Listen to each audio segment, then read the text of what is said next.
Okay, so this is 16.9. It is our last section in the textbook. There is a 1610, but it's just a summary of essentially all of the formulas from chapter 16. So I'll definitely post that, but there's nothing to learn in 1610.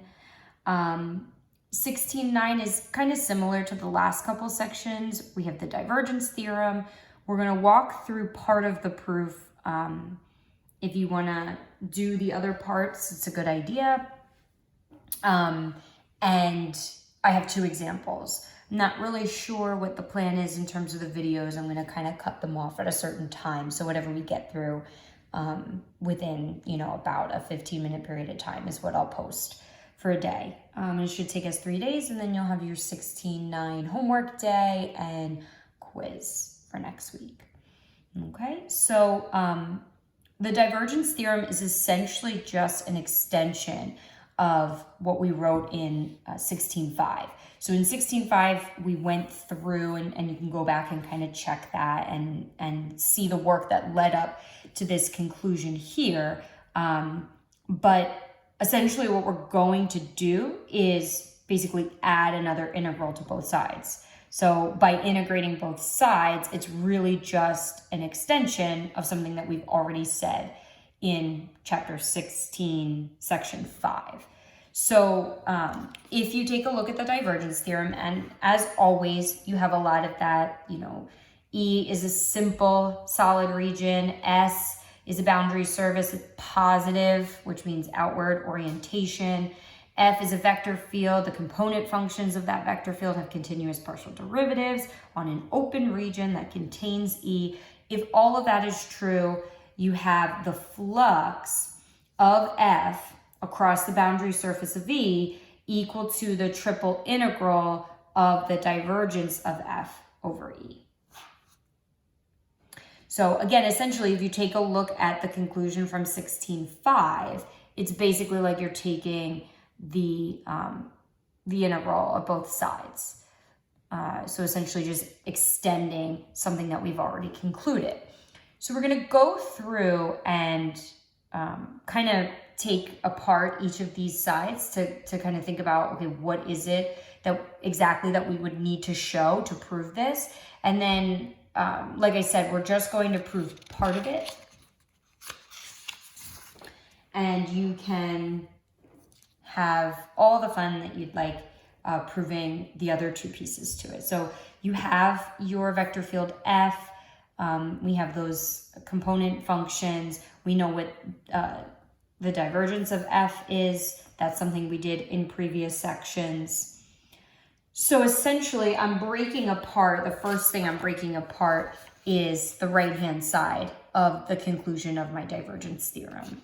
So the triple integral of the divergence of F over E. So if I take apart that piece, and essentially all I've done is just split it up into those three separate components, which integral rules tell me that I can separate those sums.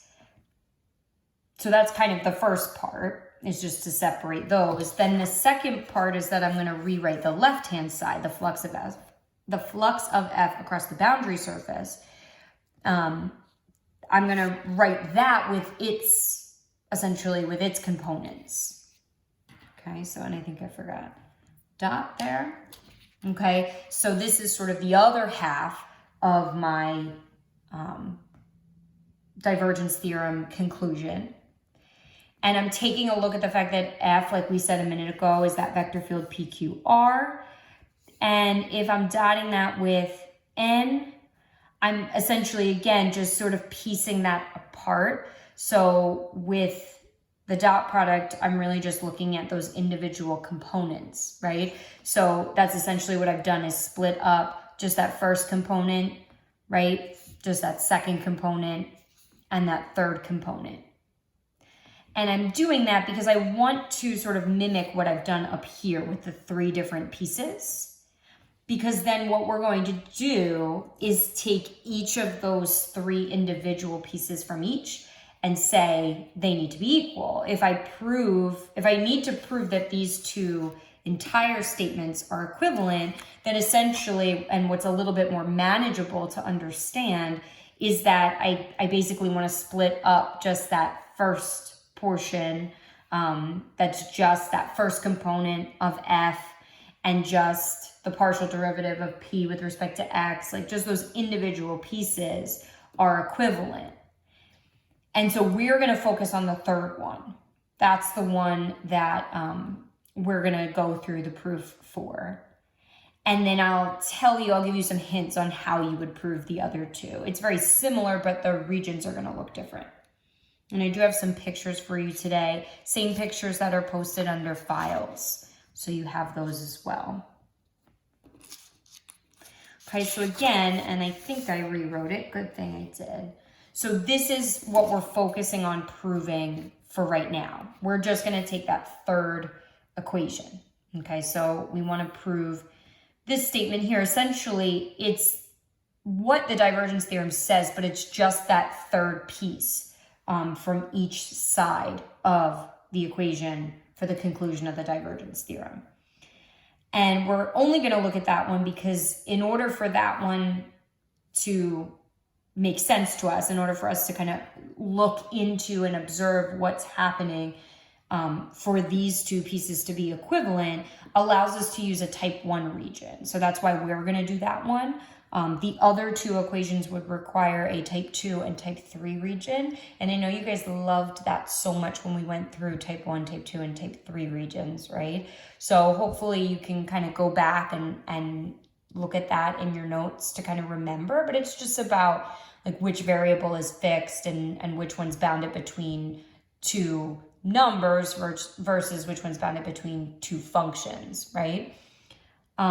So keeping that in mind, E is going to be a type 1 region. So points in, so X, Y, Z, right? In E, X, Y is going to be in the region D. Z is going to be bounded between these two functions, both of X and Y.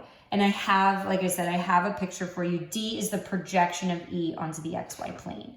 So this first figure here, figure 1, I don't want you to look too much into the other figures that I have, but figure 1 here is the visual for this type 1 region, E, that we're going to use to prove our statement up here. So you can kind of see your surface S, you can see E, right? You can see that projection into the XY plane, D. Okay, so essentially what I want to do is I want to work on both sides of my equation and show that they both equal something else. Okay, so I'm going to start with the right-hand side of my equation. I'm going to start with that triple integral. Okay, and so if I just think about this visual, this picture, and what we're laying out, the fact that E is a type 1 region, and that's going to allow me to build my first claim here. Really all I'm going to do, based on the fact that Z is between these two functions, I'm going to get more specific with that most inner integral.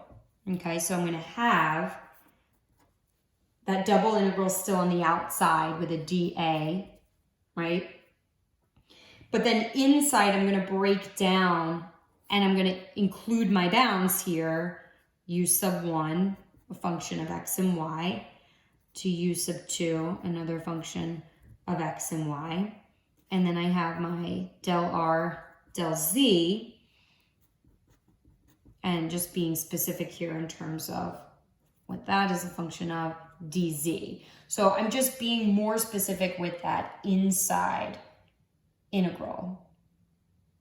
And then if you remember when we discussed the fundamental theorem of calculus, I mean, we've done that in single variable calculus as well, but we kind of looked at what it meant in multi and how the connection that we saw there, right? So I'm essentially going to do that because I'm going to use these bounds now to plug in, because I'm essentially taking the integral of a derivative, right? It's a partial, but we're in multi, so we kind of understand that generalization there. So I still have my double integral D, But inside now, because I'm taking the integral of a derivative, I end up just evaluating my function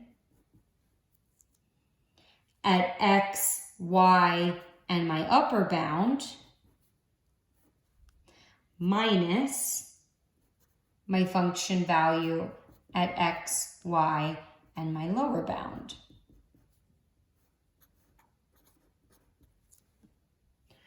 So I'm going to keep that conclusion in mind. And that is something that we've shown is equivalent to that triple integral. So that's the right-hand side of my conclusion to my divergence theorem.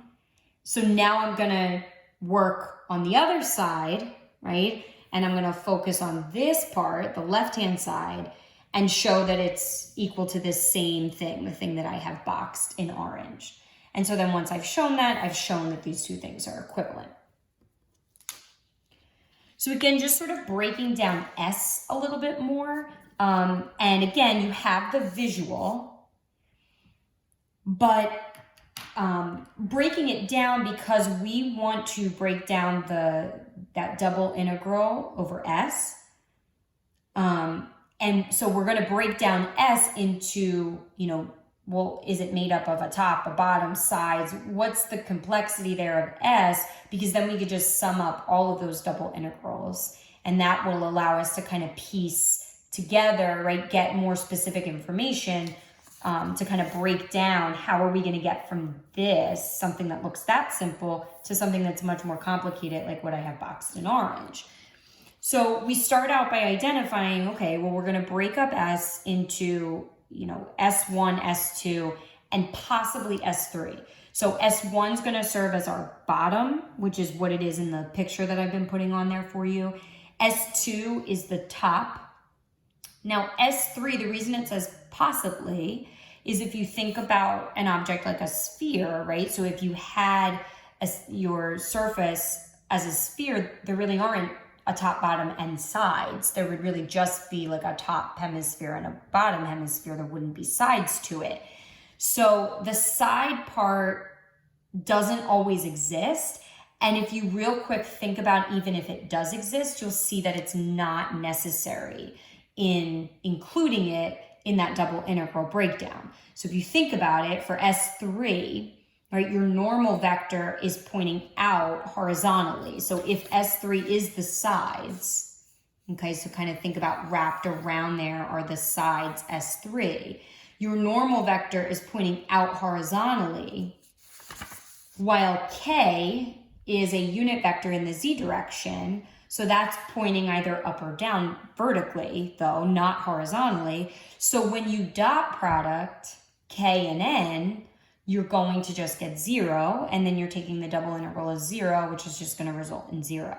So very quickly, you kind of see that even if S3 exists, even if the surface does have sides, that portion kind of goes away almost immediately anyway. So really all I care about are the top and bottom. So I've basically written that out, that if I want to do the double integral over the surface S, I'm just going to add the top and the bottom. That should be my integrals looking like S's and everything looking like a 2, right? I'm missing things. I'm writing too quickly. If I show that those two added together, right, can give me that top one, or that overall one, excuse me. If my top and bottom together give me that overall surface, maybe I can work with these to kind of get more information. Again, I'm trying to get something that looks more complicated. So that's where we're going to go next. So I'm going to start with, again, just to keep in mind, like we're breaking down those, right? So I'm going to start with S2. And S2 is that upper function for Z, U sub 2, which is a function of X and Y. So a couple things to kind of recall, to think back on. And these are all things that came from earlier sections in the chapter. So you can always look back if you're stuck on why they are. If you look at the double integral, right, should be the same as this. This was something that we discussed in earlier sections. So essentially what that's going to give me then is just, and I guess I'm going to use blue, okay? This is really just the same as the double integral over d of my function value r at x, y, and my z value is that function u sub 2.